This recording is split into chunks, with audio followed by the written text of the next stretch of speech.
Hello and welcome to the ninth round of the Magnus Carlsen Invitational Chess Tournament, and it's today we'll be analyzing the game played between Anish Giri and Magnus Carlsen.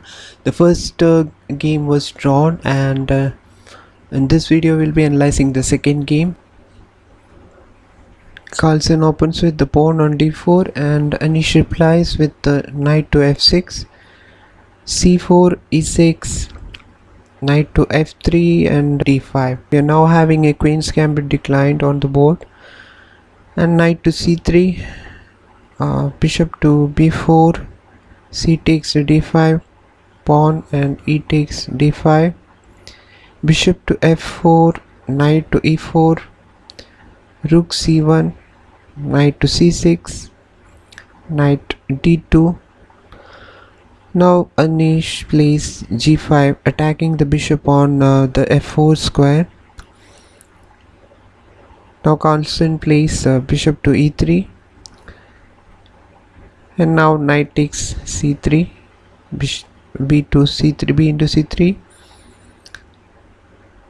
and Anish plays bishop a3, attacking the rook, rook b1, and now f5.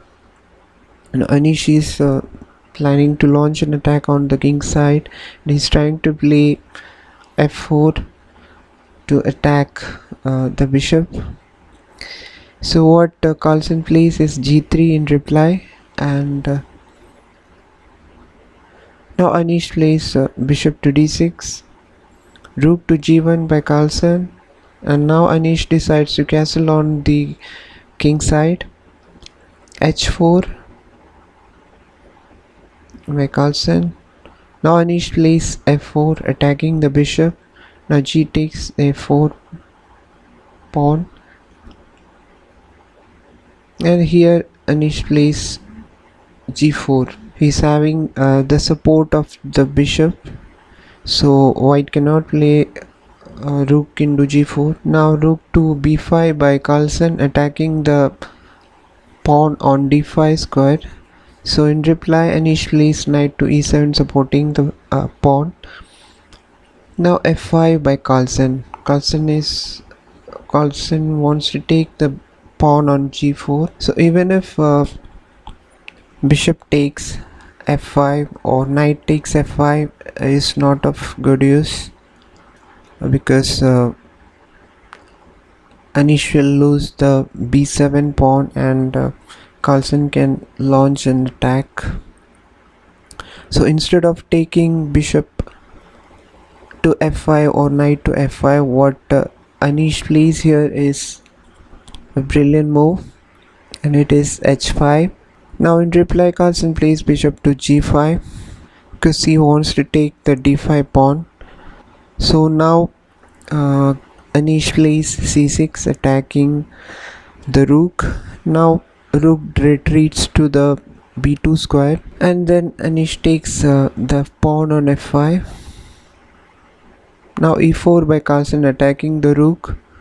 Now instead of retreating back to rook to f8 or f7, Anish plays a different move here, because if Anish plays rook to f8 or f7, that is of no use, because Carlsen will play e5 and then attack the bishop, and he will consolidate its position. So what Anish plays here is rook to g5, rook into g5, sorry, and now h into g5, knight to g6, and now e5, attacking the bishop. Bishop goes to the f8 square, and bishop to d3, attacking the knight on g6. Now Giri plays knight to f3, sorry, knight to f4, and knight to f1 by Carlsen. Now queen takes the pawn on g5 and f3. He wants to open the file to launch an attack. So f3 is considered to be a blunder by Carlsen, because knight will now take the bishop on d3, Now queen takes d3, and after that Anish plays a brilliant move, queen to c1 check. The king is in check, and then he's attacking the rook on b2 also. So what Carlsen plays here is king to f2, and then Anish plays takes the rook,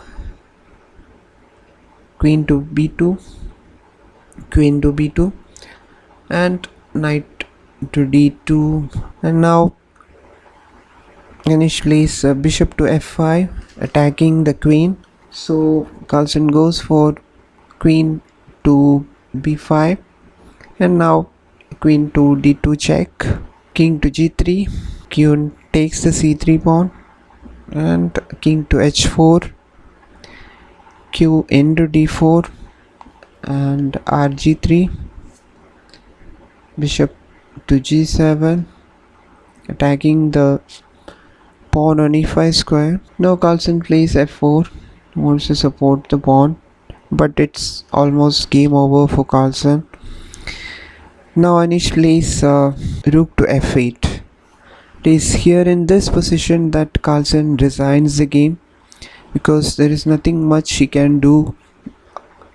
Anish is having the extra pawns and he can push for a win from here. It was a brilliant game played by Anish. So that's it for today. Hope you all enjoyed my video. If you like my videos, then please do share, like, comment, and I'll be publishing more and more analysis videos. So see you guys next time. Until then, goodbye.